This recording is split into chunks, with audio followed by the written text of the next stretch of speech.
دھوبی کو کپڑے دیے جاتے ہیں، اب اس میں پاک ناپاک کپڑے بھی شین میں شائبہ جاتا ہے، وسوسہ آتا ہے، تو اب ایسی صورت میں کپڑوں کا کیا حکم ہوگا؟ کیونکہ وہاں تو ایک ساتھ ہی کپڑے دھل رہے ہوتے دیکھیں شبے کی بنیاد پر کوئی بھی چیز ناپاک نہیں ہوتی. ہیں. صحیح. تو اگر تو آپ نے اپنے کپڑے پاک دیے ہوئے ہیں تو وہ پاک ہی جو ہے وہ شمار ہوں گے. اچھا اب اگر آپ نے اپنے کپڑے ناپاک دیے ہیں، آپ کو اپنے کپڑوں کا پتہ ہے کہ میرے کپڑے ناپاک ہیں اور وہ دھل کر آئے ہیں اور اس پر نجاست وغیرہ کے کوئی آثار جو ہے وہ باقی نہیں ہیں، تو اب ایسی صورت کے اندر دو صورتیں ہیں. ایک یہ ہے کہ آپ نے بڑے لانڈری سسٹم کے اندر جو ہے وہ کہیں پہ کپڑے دیے ہوئے ہیں، تو وہاں تو اس قدر جو ہے وہ پانی اس کے اوپر بہایا جاتا ہے کہ غالب گمان ہو جاتا ہے کہ جناب اس کپڑے میں جو بھی نجاست تھی وہ زائل ہو گئی ہوگی، تو آپ کے وہ کپڑے پاک ہو جائیں گے.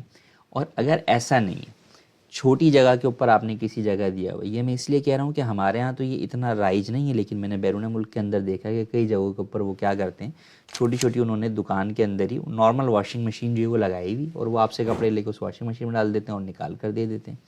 تو اب اگر اس طرح کی کسی ایسی جگہ پر لگایا گیا ہے تو اب وہاں پر اگر جو ہے وہ شرعی طریقہ کار کے مطابق پاک نہیں کرتے یا وہ غیر مسلم ہیں، انہیں پتہ نہیں ہے، اور آپ نے اپنے کپڑے ناپاک دیے ہیں، تو وہ کپڑے ناپاک کے ناپاک ہی جو ہے وہ رہیں گے. ہاں اگر آپ نے اپنے کپڑے پاک دیے ہیں تو اب یہ سمجھنا کہ نہیں ساتھ میں جو دوسرے کپڑے ہوں گے ان کی وجہ سے میرے کپڑے ناپاک ہو گئے ہوں گے، یہ اس کی کوئی حیثیت نہیں ہے. آپ کے کپڑے پاک دیے ہیں تو پاک ہی ہوں گے. بہرحال ہمارے ملک میں جس طرح بڑے لانڈری سسٹم کے اندر آپ جو دھوبی کو کپڑے دیتے ہیں تو اگرچہ اس کی دکان آگے چھوٹی ہوتی ہے، پیچھے اس کے سسٹم جو لانڈری کا ہوتا ہے وہ بڑا ہی ہوتا ہے، جی.